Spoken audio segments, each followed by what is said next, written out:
हम 1.5 घंटे ऊपर घूमते रहे, लैंड नहीं कर पाए और बहुत ही खतरनाक मुझे लगा कि ये शायद मेरी आखिरी फ्लाइट है। तो ओमपुरी जी ਨਾਲ ਕੀ ਦੱਸਿਆ ਮੁਲਾਕਾਤ जी। ਜਿਹੜੀ ਉਹਨਾਂ ਨੂੰ ਤੁਸੀਂ ਕੰਮ ਕੀਤਾ ਤੇ ਲਰਨਿੰਗ ਪ੍ਰੋਸੈਸ ਦੀ ਗੱਲ ਕਰੀਏ बस उनके साथ ही लर्निंग होगी जी। जी उन्होंने बताया देख बेटा बैग ऐसे बनाते आप कितने भी बड़े कलाकार हो जाएं, कितने भी होनहार हो आप, अगर आप बदतमीज इंसान हैं तो आपकी कला थोड़ी सी छोटी हो जाती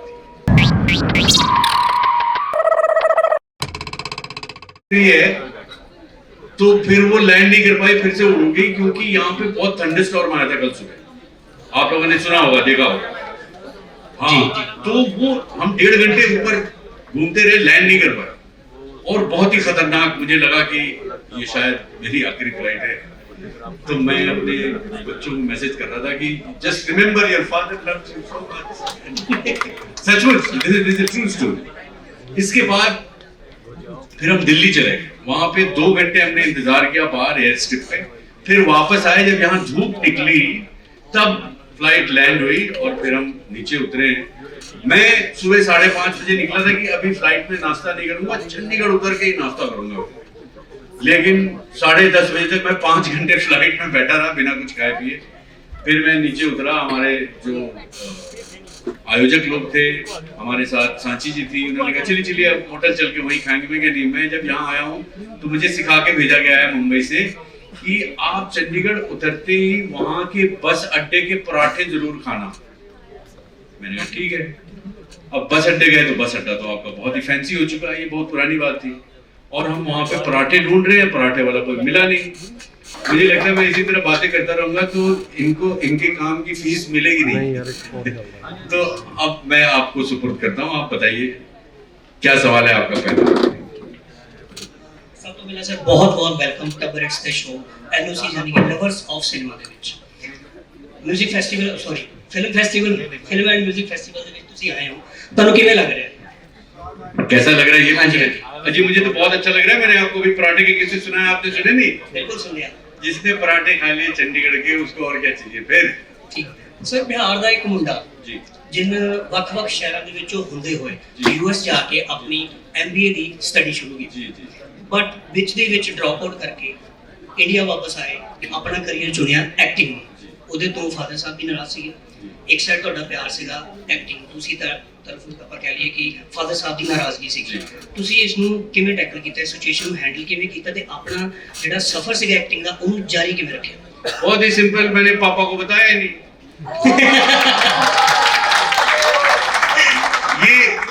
ये पुराना तरीका जो आज तक चल रहा है। आप पूछ सकते हैं किसी से कि अगर दिल की बात और जो जहन कहे उसकी बात करनी हो तो हम सब हमारे इतने स्टूडेंट बताएंगे कि पापा को बताना बहुत जरूरी नहीं है वाले। Yes, thank you very much.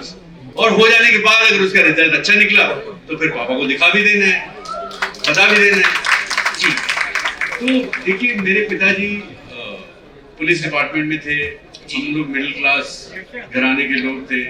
मुझे बाहर जाने का मौका मिला, एमबीए करने का मौका मिला, तो मेरे पिताजी भी सोच रहे थे ना कि भाई बाहर से कुछ पैसे कमा के लाएगा, अमेरिका गया है, अब वहां पे जाके ऐसी पढ़ाई कर रहा है जहाँ पैसे का कोई गारंटी नहीं है, तो अफसोस तो उनको हुआ ही होगा। जी जी। तो जब उनको बाद में पता भी चला तो मतलब ग्रेजुएशन के बाद बता दिया मैंने कि ऐसा ऐसा मैंने ड्रामा स्कूल कंप्लीट कर लिया है, तो मतलब नाराज होने के बजाय वो निराश ज्यादा हुए। उन्होंने पूछा कि अच्छा इससे कौन सी नौकरी मिलेगी तुम्हें? मैंने नौकरी का तो मुझे पक्का है नहीं। जी जी। तो उनको अफसोस यही था कि आपने इतनी पढ़ाई की, 4 साल की, 2 साल एमबीए की, 4 साल थिएटर की, और इतनी पढ़ाई इतना खर्च करने के बाद भी नौकरी की गारंटी नहीं है। वो उस जमाने के एक मिडिल क्लास आदमी के लिए बहुत बड़ा आघात था। तो उनके लिए सबसे बड़ा दुख यही था कि ऐसी पढ़ाई की क्या फायदा, हाँ फायदा क्या है जब कोई जॉब की गारंटी नहीं जी।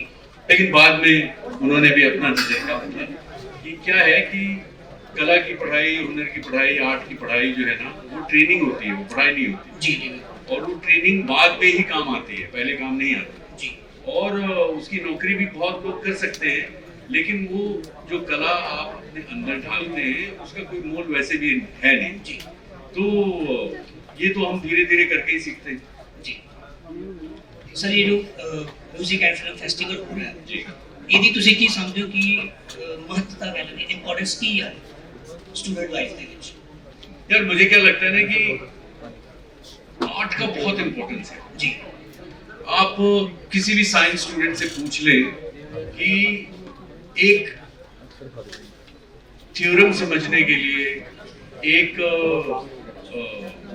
जो आपको साइंस के जो भी जुमले समझने के लिए वहां भी कहानी की जरूरत पड़ती है जी so when you are taught in a story form you adapt it much better जी तो आर्ट जो है वो डायग्राम भी है वो भी आर्ट है ना आप कोई भी साइंस का कोई सब्जेक्ट उठा के इंजीनियरिंग का कोई सब्जेक्ट उठा के देख लो आपको एहसास होगा कि बिना कला के ज्ञान अर्जित करना बड़ा ही मुश्किल काम है जी जी तो विज्ञान को भी समझने के लिए कला की जरूरत होती है जी तो इसीलिए कला इतना महत्वपूर्ण है इतना इम्पोर्टेंट है इतनी अहमियत रखता है और धीरे धीरे मुझे ये भी लगता है कि आज का जो जनरेशन है आज की जो पीढ़ी है वो इनको वो बात पिछले जनरेशन के मुकाबले ज्यादा समझ में आ गई है जी जी I sincerely feel that today's generation is much more evolved than all the last generations together और जो क्लैरिटी आज की पीढ़ी में है वो क्लैरिटी हमारी पीढ़ी में नहीं थी जी तो ये अच्छी बात है कि मतलब जो आर्ट है जो कला है उसकी इम्पोर्टेंस को शुरू से जान लेना ये बहुत ही कमाल है ਸਰ ਜੈਸੇ ਜਿੱਦਾਂ ਤੁਸੀਂ ਗੱਲ ਕੀਤੀ ਹੈ ਯੰਗਸਟਰ ਦੀ ਅੱਜ ਕੱਲ੍ਹ ਯੰਗਸਟਰਸ ਇਸ ਲਾਈਨ ਦੇ ਵਿੱਚ ਆ ਰਹੇ ਆ ਪਰ ਉਹਨਾਂ ਕੋਲ ਸਬਰ ਘੱਟ ਹੈ ਉਹ ਕਾਹਲੀ ਹੈ ਉਹਨਾਂ ਕੋਲ ਕਿ ਸਾਨੂੰ ਫੇਮ ਮਿਲ ਜਾਏ ਜਲਦੀ ਬਟ ਉਹ ਹਾਰ ਵੀ ਜਲਦੀ ਮੰਨ ਲੈਂਦੇ ਨੇ ਹਾਰਡ ਵਰਕ ਕਰਦੇ ਨੇ ਬਟ ਜਲਦੀ ਹਾਰ ਮੰਨ ਲੈਂਦੇ ਨੇ ਸਟੈਪ ਬੈਕ ਕਰ ਲੈਂਦੇ ਨੇ ਕੁਝ ਆਪਣੇ ਆਪ ਨੂੰ ਨੁਕਸਾਨ ਵੀ ਪਹੁੰਚਾ ਦਿੰਦੇ ਨੇ ਜਦੋਂ ਉਹਨਾਂ ਨੂੰ कहते कि सक्सेस नहीं मिलती उन्होंने तुसी की एडवाइस देना चाहोगे कि किस तरह अपने आप पे कंट्रोल रखें सबसे पहले तो मैं आपको ये बता दूं कि जिन लोगों की बात आपने की ना जी। कि उनको फेम जल्दी चाहिए होता है उनको सक्सेस जल्दी चाहिए होता जी। है वो सिर्फ आज की पीढ़ी की बात नहीं है जी।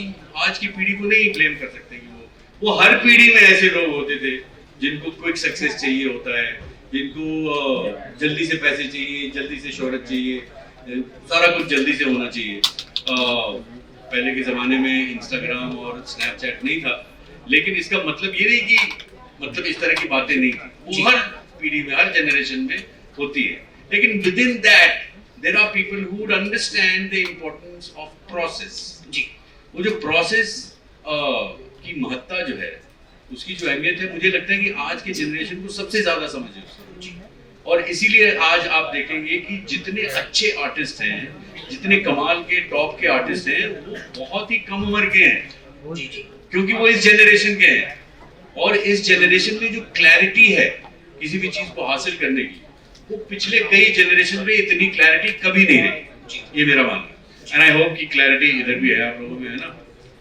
हाँ देखिए सब में जी बिल्कुल सर जैसे हमने स्ट्रगल की भी बात की है स्ट्रगल ਦੇ ਗੱਲ ਕਰੀਏ ਦਿਲ ਦੀ ਤਾਂ ਬਹੁਤ ਸਾਰੀਆਂ ਸਟੋਰੀਜ਼ ਅਸੀਂ ਸੁਣੀਆਂ ਸਾਰੀਆਂ ਡਿਫਰੈਂਟ ਐਕਟਰਸ ਦੀਆਂ ਕੁਝ ਕਹਿੰਦੇ ਨੇ ਕਿ ਸਾਨੂੰ ਫੁੱਟਪਾਥ ਤੇ ਸੌਣਾ ਪਿਆ ਬੜਾ ਪਾਉ ਖਾ ਕੇ ਗੁਜ਼ਾਰਾ ਕਰਨਾ ਪਿਆ ਕਈ ਵਾਰ ਰੋਟੀ ਦੇ ਪੈਸੇ ਵੀ ਨਹੀਂ ਹੁੰਦੇ ਸੀਗੇ ਬੜਾ ਮੁਸ਼ਕਿਲ ਗੁਜ਼ਾਰਾ ਹੁੰਦਾ ਅਗਰ ਤੁਹਾਡੀ ਸਟਰਗਲ ਦੀ ਗੱਲ ਕਰੀਏ ਸਟਰਗਲ ਜਿਹੜੀ ਤੁਹਾਡੀ ਰਹੀ ਹੈ ਕਿਸ ਤਰ੍ਹਾਂ ਦੀ ਸੀ यार देखो मैं वो जितनी स्ट्रगल की बातें आप कर रहे हैं वो सही भी है लेकिन वो भी कहानियां हैं आप ये मत भूलिए कि वो अगर कोई कह रहे कोई फुटपाथ पे सोया था हो सकता है कि सारी रात पार्टी करके आए हो और घर की चाबी कहीं गुम हो गई हो तो आज तो मतलब स्टेशन पे ही सोना पड़ गया जी लेकिन उनको स्टेशन पे सोते वक्त भी शायद इस बात का ख्याल था कि आज से 25 साल के बाद इस कहानी को मैं दूसरे ढंग से सुनूंगा कि भाई मैंने इतना स्ट्रगल किया है कि मैं तो एक रात फुटपाथ पे भी सोया रहा जी अब आप देख रहे हैं इस कहानी में कितना सोच है ना जी कितना पेन है कितना ड्रामा है कितना अट्रैक्शन है बोलते ही कितने लोगों का दिल धड़कने लगता है और आपके लिए अफसोस जाहिर करने लग जाता है तो मेरा ये कहने का मतलब है कि हर कहानी मैं ये नहीं कह रहा कि वो झूठ कह रहे हैं जी लेकिन हर कहानी अगर आप एक उद्देश्य से सुनाते हैं ना जी जी तो उस कहानी का मतलब निकलता है अगर मैं आपको कहूँ कि अच्छा मैं आपको बताता हूँ मेरा स्ट्रगल क्या मतलब फर्क पड़ता है यार स्ट्रगल तो कितने लोगों को रोटी खाने में स्ट्रगल होती है ना सुबह सुबह हाँ अगर यार मन नहीं कर रहा है फिर भी मम्मी कह रही है खाना ही है बिना खाए बाहर नहीं निकल सकते वो भी स्ट्रगल है ठीक है मतलब परसों एग्जाम है और मतलब ठीक से समझ में नहीं आ रहा है लेसन जो आपने मतलब पढ़ा हुआ है, लेकिन फिर भी आपको नींद आ जाती है पढ़ते पढ़ते। ऐसे 3-3 बजे तक स्नैपचैट चलता रहता है, एग्जाम वाली रात को सबसे पहले नींद आती है। तो वो भी स्ट्रगल है, बहुत बड़ा स्ट्रगल है, बल्कि मेरा कहना है कि वो सबसे गंदा स्ट्रगल है, और ये लोग रोज करते हैं ऐसा स्ट्रगल।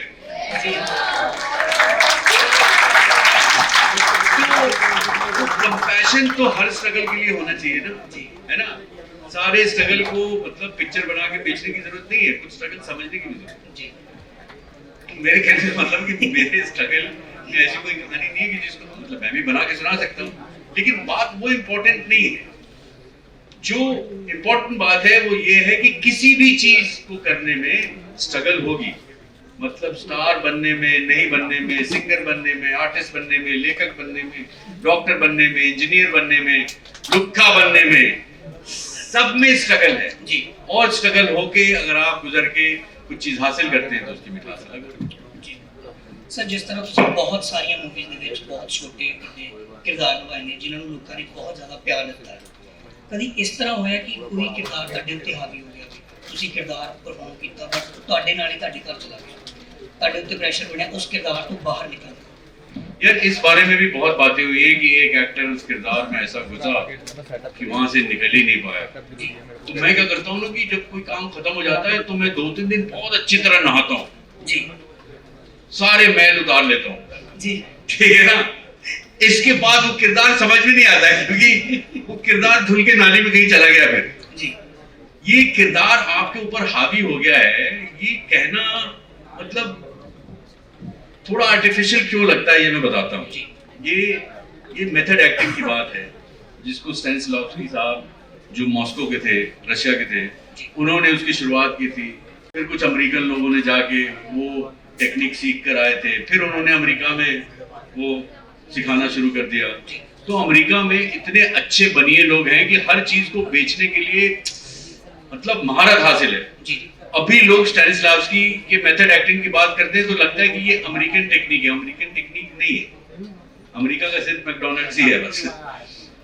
तो वो क्या है कि वो प्रोसेस है एक कहानी समझने का, वो एक्टर के लिए वो एक टेक्निक है कि कैसे आप अपना काम करते हैं। एक जो म्यूजिशियन होता है उसके लिए टेक्निक है कि हम कैसे एक नई धुन का इजाद करें जी, है ना। एक लेखक के पास हर लेखक की अलग अलग टेक्निक है। कोई लेखक मैंने ऐसे भी सुना है कि वो बहुत सबसे आलसी लेखक है, लेकिन जब लिखना होता है वो सुबह 4 बजे उठ के बोलता है 4 से 7 के बीच में मैं लिख लेता हूँ, ठीक है ना। तो ये सब उनकी टेक्निक है, सबकी अलग अलग टेक्निक है।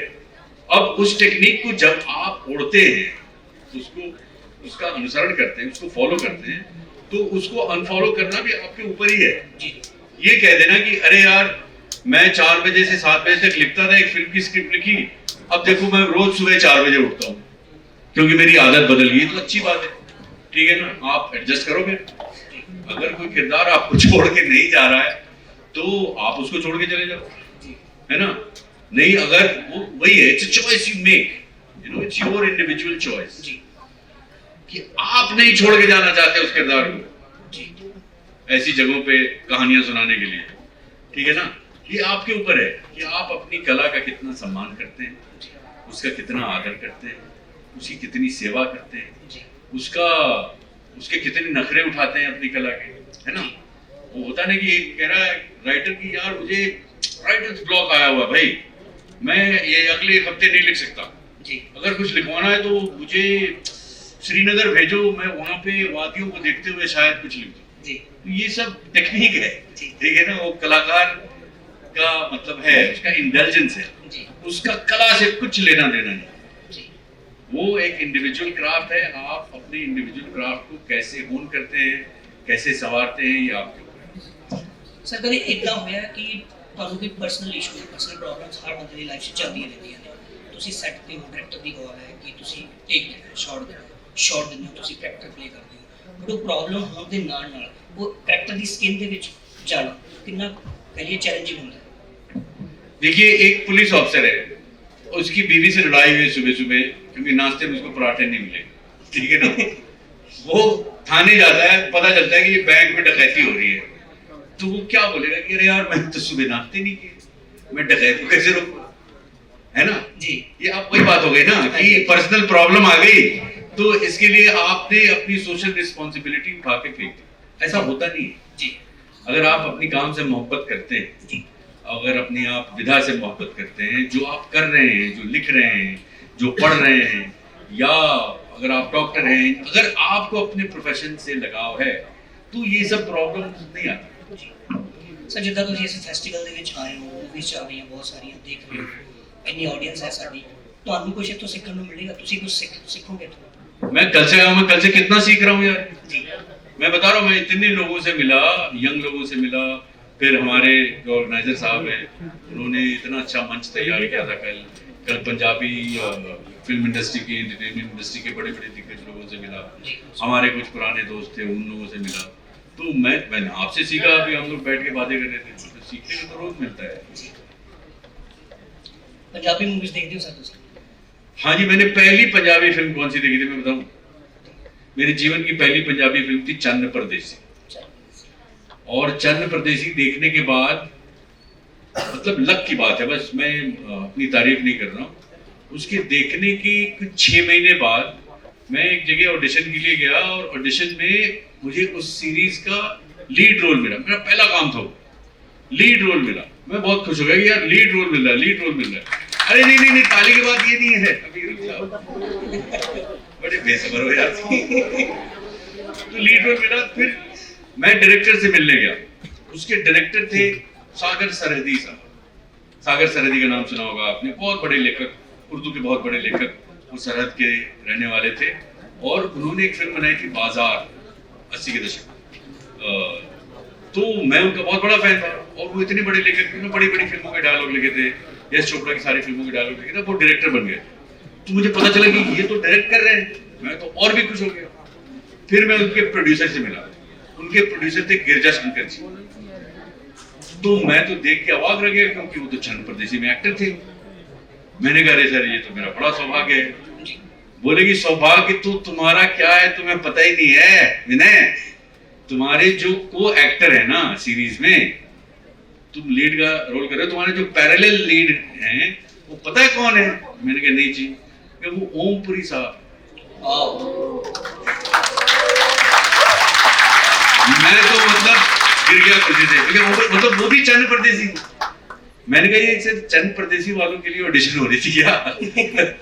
मैं भी तो, मैंने पिक्चर देखी थी कुछ 2-3 महीने पहले, मैं बहुत ही खुश था, और शिमला में इसकी शूटिंग शुरू हुई, और पहली बार मैंने ओमपुरी साहब के दीदार किए, तो मैं तो बस उनको देख ही रहा था, वो अपना काम किए जा रहे हैं, फिर लोगों ने परिचय कराया, ये नया लौंडा आया है, तो वो सागर सरहदी साहब, वो दोस्त थे, वो उनका मजाक उड़ाते हैं, किसको उठा के लाए हैं आप, ये तो कहने को बिहारी है, ये अमेरिकन एक्सेंट में बोलता है, लेकिन बहुत प्यार से उन्होंने। इसके बाद जो हमारी दोस्ती तब हुई ओमपुरी साहब के साथ, कि अरे तू वेजिटेरियन है, अरे कैसा एक्टर है, अच्छा तू शराब नहीं पीता, कैसा एक्टर है। मतलब वो रोज हमें कहते हैं तेरा ज्यादा चलने वाला है नहीं, बट प्यार बहुत करते थे। और वापस आके मुंबई में मुझे हर हफ्ते में एक बार फोन करेंगे, क्या कर रहा है तू? आज आलू बैंगन बना रहा हूं मैं, तू घर आ जा। और इतनी मोहब्बत उनकी जो थी, मुझे धीरे धीरे पता चला is large heartedness was because वो कहते हैं ना कि पंजाब के लोगों का दिल बहुत बड़ा होता है, तो he was the biggest hearted Punjabi I had ever met and experienced, and God rest his soul in peace. तो ये था मेरा पहला अनुभव। तो अब बताइए, जिसका पहला अनुभव ऐसा हो जी, फिर तो क्या उसके लिए बाकी सारे अनुभव ऐसे बस। तो ओमपुरी जी ਨਾਲ ਤੁਸੀਂ ਦੱਸਿਆ ਮੁਲਾਕਾਤ जी। ਹੋਈ, ਉਹਨਾਂ ਨਾਲ ਤੁਸੀਂ ਕੰਮ ਕੀਤਾ, ਤੇ ਲਰਨਿੰਗ ਪ੍ਰੋਸੈਸ ਦੀ ਗੱਲ ਕਰੀਏ, बस उनके साथ ही लर्निंग होगी जी। जी उन्होंने बताया देख बेटा पैग ऐसे बनाते बट जोक्स अपार्ट बहुत सीखा मैंने जी और सबसे बड़ी बात सीखी मैंने उनसे, सबसे बड़ी बात जी कि ठीक है क्राफ्ट ठीक है तुम्हारा, तुम 4 साल पढ़ाई करके आए हो वहां से, वो भी ठीक है तुम्हारा, और तुम्हें कैरेक्टर को समझने की तमीज है, तुम्हें कहानी पढ़ने की तमीज है, कहानी बताने की तमीज है, कहानी सुनाने की तमीज है, ये सब अच्छी बात है जी। अब तुम्हें एक्सपीरियंस चाहिए, तुम्हें सीखना बस एक चीज है कि अच्छा इंसान बनने की तमीज है कि नहीं। और वो बहुत बड़ी बात उन्होंने कही, तो हमें सिखाई भी कि ये मत भूलना कि आप कितने भी बड़े कलाकार हो जाए, कितने भी होनहार हो आप, अगर आप बदतमीज इंसान हैं तो आपकी कला थोड़ी सी छोटी हो जाती है। और अगर आप साधारण से टैलेंट के इंसान हैं, लेकिन अगर आप उदार दिल के हैं, अगर आप काइंड हैं, काइंड हार्टेड हैं, कंपैशनेट हैं, अपने से ज्यादा दूसरों के बारे में सोचते हैं, तो आपकी कला भी उभर कर आती है सामने। ये सीखा मैंने जी सर। जिद्दां ਤੁਸੀਂ अपनी रूम में गल कर रहे थे कि ਤੁਹਾਨੂੰ खड़े हुए लोग चंगे नहीं लगते जी, क्यों, रीजन? फिर भी देखिए 2 लोग खड़े हैं घूम रहे। सर आप बैठ के भी ले सकते हैं, ऐसी बात है नहीं, तो मेरे पे फोकस करने चाहिए आगे। वो दसो सर रीजन। नहीं, ये मतलब यही है कि क्या होता है ना कि हमारे यहाँ कई बार ऐसा होता है कि ये कुछ लोग आदर से भी करते हैं कि भाई मैं आपका आदर करता हूँ, आप आए तो मैं खड़ा हो गया जी, ये अच्छी बात है, सम्मान की बात है। लेकिन इसके बाद ये आपका भी तो दायित्व तो बनता है कि भाई हाँ ठीक है, आपने आदर दे दिया, अब आप भी बैठ जाओ यार, ठीक है ना। अगर मैं ये भूल जाऊं कि वो सम्मान के लिए खड़े हुए हैं और मैं सम्मान लेते जा रहा हूँ, तो उनका सारा सम्मान लेकर मैं खड़े होऊंगा, ऐसा थोड़ी है, ठीक है ना। तो सम्मान देने से ही सम्मान मिलता है, ऐसा जी। मुझे लोग मतलब सुन रहे हैं, कुछ लोग जमाइयां ले रहे हैं पीछे, लेकिन बात सुन जरूर रहे हैं हमारी, सच्ची बात। जमाइयां लेना ठीक है, ठीक है, नहीं मैडम जी, it's okay, it's okay to yawn यार, ऑफ कोर्स। सर अगर साउथ इंडियन सिनेमा की गल करिए, बड़ा अच्छा कंटेंट दे रहे हो, लोग बड़ा पसंद भी कर रहे हैं, ਤੇ बॉलीवुड ਦੇ ਵਿੱਚ अगर गल करिए कि ਸਾਡੇ ਕੋਲ राइटर्स नहीं है ਜਾਂ फिर राइटर्स ਨੂੰ मौका नहीं मिल रहा? ऐसा नहीं है यार, राइटर्स हैं।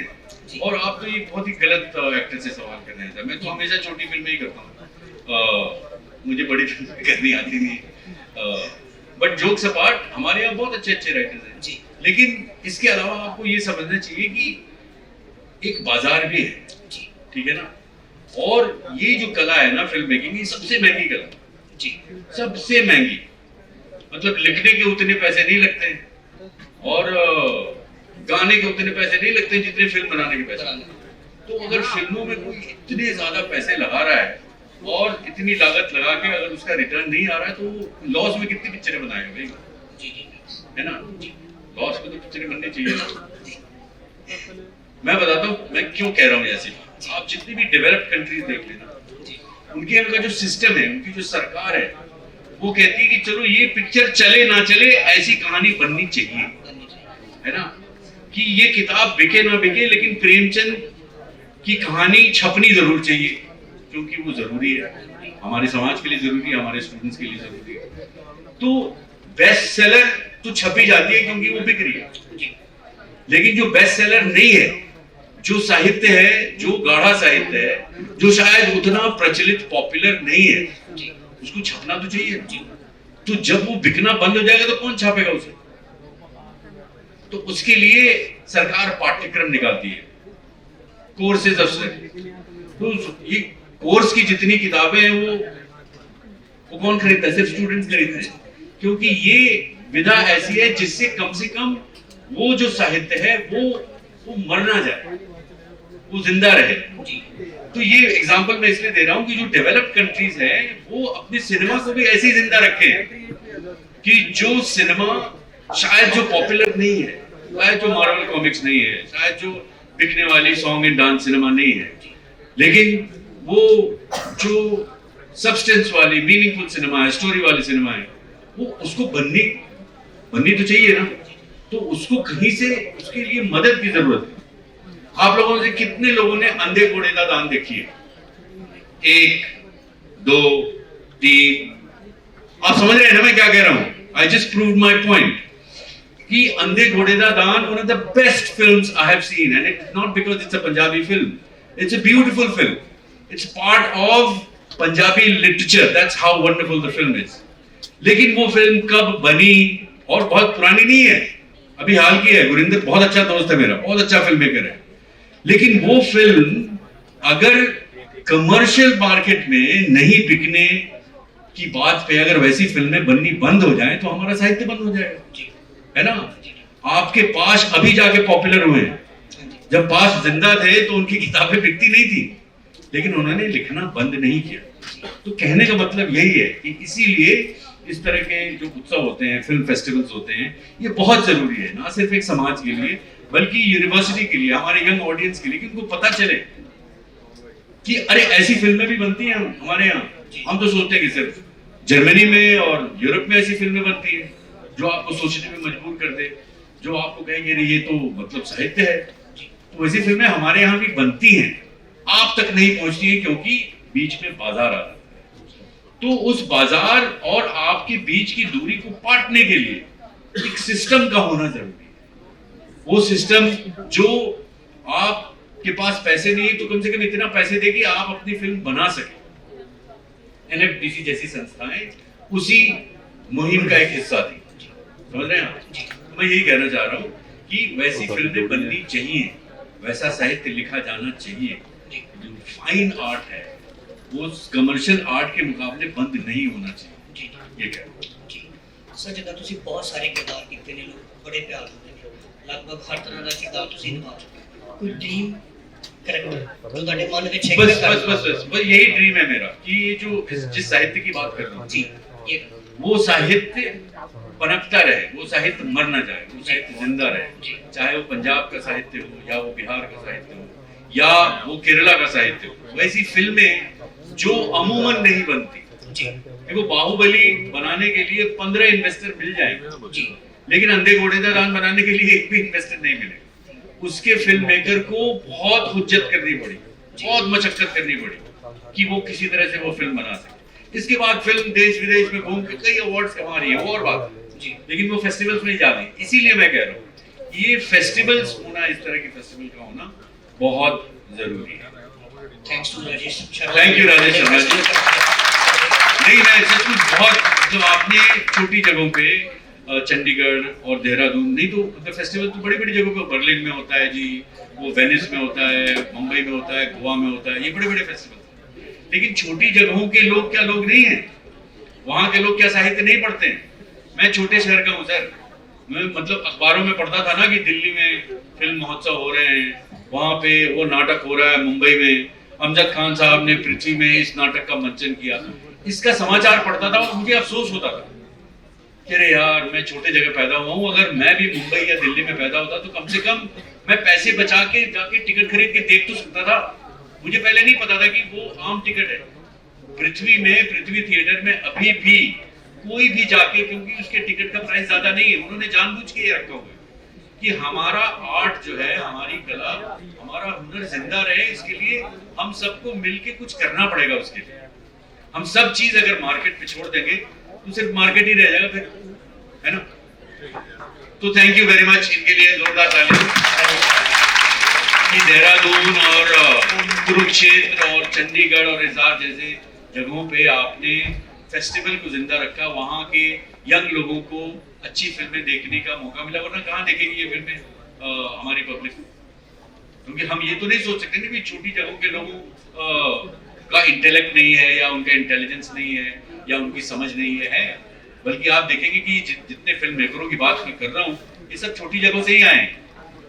तो इसीलिए it's very important and I'm very happy that I have come and become a part of this wonderful festival and I've gotten an opportunity to meet such beautiful young talented people. A big hand to all of you. Thank you. और लगता है कि अब हमारे समाचार समाप्त होने वाले हैं जल्दी। ऑडियंस ने कुछ सवाल? हाँ, तो आप लोग भी अगर है सवाल तो जबरदस्ती के सवाल नहीं पूछे कि भाई आज आपने क्या नाश्ता किया है। हाँ जी चलिए, ये एक अपना, हाँ जी पूछिए। सत श्री अकाल सर, ਤੁਹਾਡਾ ਬਹੁਤ-ਬਹੁਤ ਸਵਾਗਤ ਹੈ ਸਾਡੀ ਚੰਡੀਗੜ੍ਹ यूनिवर्सिटी ਦੇ ਵਿੱਚ। और मेरा आपसे सवाल ये है कि कल इनॉग्रेशन के दौरान हमारे चांसलर सरदार सतनाम सिंह संधू जी ने कहा था कि चंडीगढ़ में भी एक फिल्म सिटी होनी चाहिए और उसके लिए जो भी योगदान की जरूरत होगी वो चंडीगढ़ यूनिवर्सिटी अपनी तरफ से जरूर करेगी, चाहे फिर वो किसी भी तरह की फाइनेंशियली मदद हो या फिर गवर्नमेंट को अप्रोच करना हो, चंडीगढ़ यूनिवर्सिटी करेगी। तो आप क्योंकि बॉलीवुड के नुमाइंदे हैं हमारे लिए, तो मेरा आपसे सवाल यह है कि बॉलीवुड चंडीगढ़ में फिल्म सिटी बनाने के लिए क्या योगदान दे सकता है? देखिए, सबसे पहली बात कि आपने मुझसे इंडिविजुअली सवाल किया, तो मैं आपको बता दूं कि पैसे मेरे पास है नहीं, मैं दे नहीं सकता, ठीक है ना। दूसरा, आपने मुझे जो थोपा है कि मैं बॉलीवुड हूँ, अव्वल तो मुझे ये बॉलीवुड नाम ही पसंद नहीं है, ठीक है।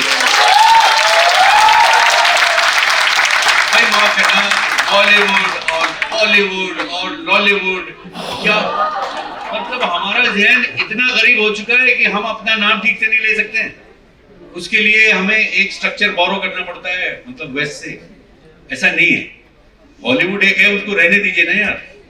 हम क्यों, मतलब हम फिल्म इंडस्ट्री है, पंजाब की फिल्म इंडस्ट्री है, गुजरात की फिल्म इंडस्ट्री है, हिंदी फिल्म इंडस्ट्री है, मलयालम फिल्म इंडस्ट्री है, पंजाब, ये है हमारा फिल्म इंडस्ट्री। और हम इतने डाइवर्स हैं कि हमारे इतने अलग नाम हैं। जो सच्चाई है वो है, एक ही नहीं है अंग्रेजी फिल्म इंडस्ट्री, बहुत फिल्म इंडस्ट्री है हमारे यहाँ। इतनी भाषाएं हैं, इतने कल्चर हैं, हमारे यहाँ इतनी कहानियां हैं, इतने लोग हैं, तो फिर हम क्यों एक नाम से बंध के रह जाएं? ये मेरा मानना है। दूसरा, मैं क्या मदद कर सकता हूँ, मेरे वश में जो भी हो मैं करने को तैयार हूँ। लेकिन सबसे पहले तो ये कि ये सवाल किसी और ने पूछा था मुझसे, और मैंने कहा कि मुझे हैरत हो रही कि अभी तक चंडीगढ़ में फिल्म इंडस्ट्री है कैसे नहीं। मैं तो मतलब मैं बलवंत गार्गी का नॉवल पढ़ता था जब मैं स्कूल में था, और मुझे लगता था कि ये इतना इवॉल्व आर्ट और एंटरटेनमेंट का जो गढ़ है, चंडीगढ़ भी है, अमृतसर भी है, मुझे नहीं ऐसा एहसास था कि यहाँ फिल्म इंडस्ट्री नहीं है।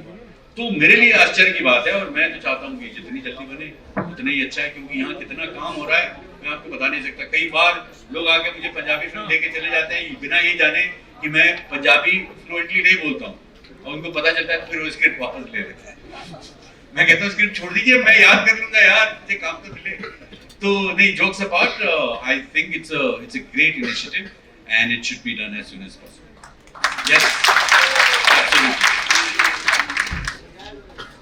नमस्कार।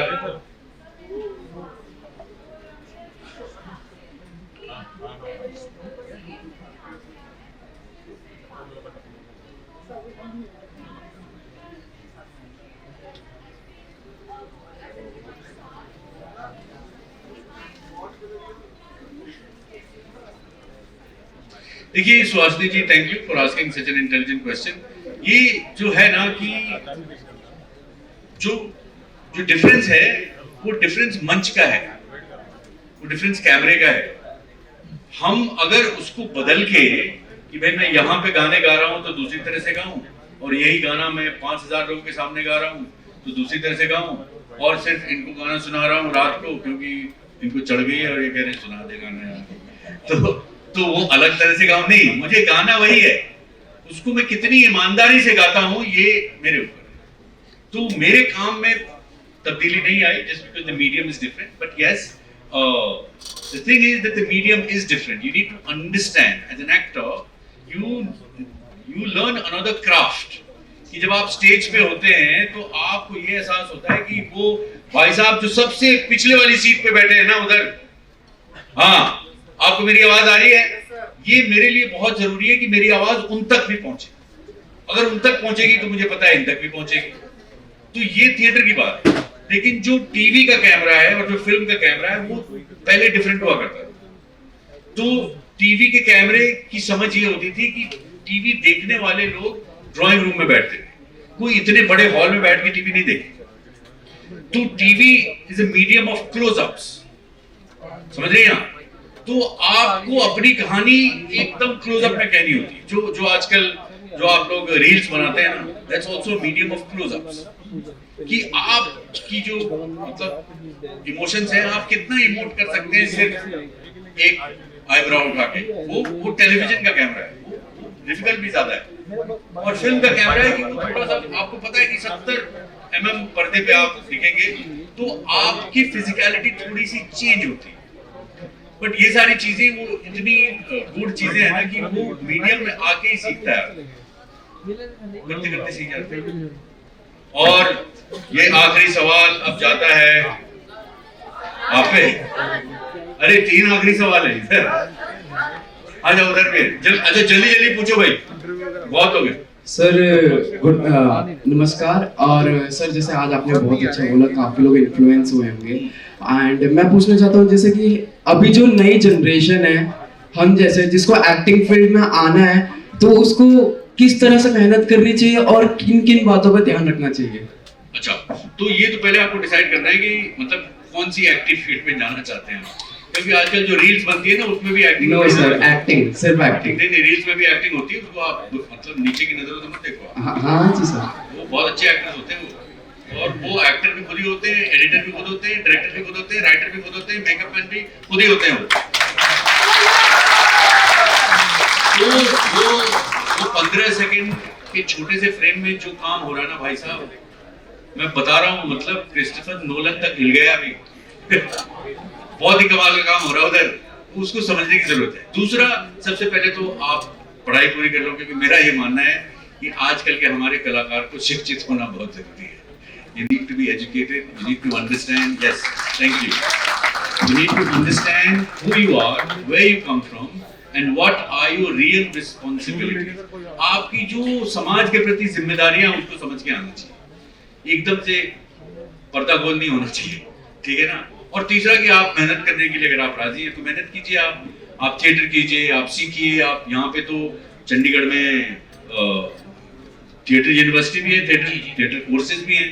तो यही है कि अगर आप डॉक्टरी पढ़ने के लिए, डॉक्टर बनने के लिए डॉक्टरी की पढ़ाई करते हैं, इंजीनियर बनने के लिए इंजीनियरिंग की पढ़ाई करते हैं, तो एक्टर बनने के लिए एक्टिंग की पढ़ाई भी कर लो यार, इसमें क्या खराबी है। जल्दी तो कोई नहीं है ना, वहाँ पे शादी तो नहीं होने वाली ना कि ये एक्टर बनूंगा तभी मेरी शादी होगी, नहीं तो नहीं होगी। और ऐसा होगा तो भैया कभी नहीं होगी। ये मैं कह रहा हूँ, उसको दूसरी चीजों से ना जोड़े। Thank you so much. अब आप बैठ जाइए सर। हाँ जी बोलिए, मैं सुन रहा हूँ।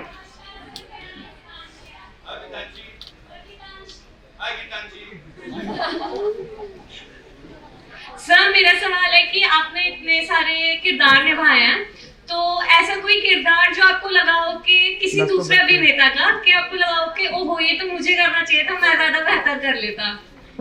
यार मैं इतना डिससेटिस्फाइड एक्टर नहीं हूँ। अगर कोई दूसरा अच्छा काम कर रहा है तो ये हो कि अरे यार इनके ड्राइंग रूम में जो सोफा है ना, ये मेरे ड्राइंग रूम में होना चाहिए। भाई उनकी ड्राइंग रूम में सोफा दे रहा है तो अच्छी बात है, आप जाके उनके ड्राइंग रूम में बैठ के चाय पी लो एक दिन। उसको अपने घर लाना जरूरी है क्या? तो कोई भी अच्छा काम मैं देखता हूं तो मुझे बहुत खुशी होती है। तो मैं बैठ के मतलब जेलसी में नहीं होता कि अरे यार ये काम तो मुझे करना चाहिए था, है ना। ये नहीं हो सकता। आप अपना काम ही कर सकते हैं, दूसरे का काम छीनने की क्यों कोशिश कर रहे हैं आप? पिताजी ऐसा काम आप तो नहीं करती, दूसरे के नोट्स आप तो नहीं उड़ा लेते, दूसरे को दे देती हैं, वो भी गलत है। आपका नोट्स आपका है, आप उसको मतलब बांटा मत कीजिए, लोगों को मेहनत करने दीजिए, ठीक है ना। अपनी मेहनत खुद करें आप। थैंक यू गीता जी, बैठ जाइए आप। Thank you. हाँ जी, ये खड़ी हो चुकी है मैडम, वो भी खड़ी हो चुकी है। आप लोगों में आप देखो यार, आप लोग डिसाइड कर लो, या तो सिक्के फेंक के। लास्ट सवाल, last. She is very generous. आप कह रही है पहले वो पूछ लें, how kind she is. Thank her first. Okay, पूछिए। नमस्कार। आप निर्जला, बिना जल के। अरे यार ऐसा तो उपवास करते हैं एकादशी में, निर्जला एकादशी होती है, वो पानी नहीं पीते होते। कहिए निर्जला जी, बड़ा पावन नाम है आपका। Thank you sir.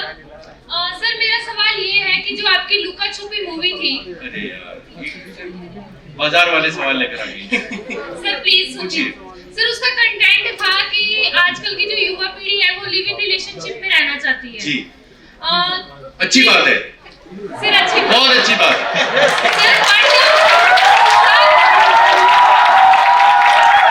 जवाब मिल गया आपको?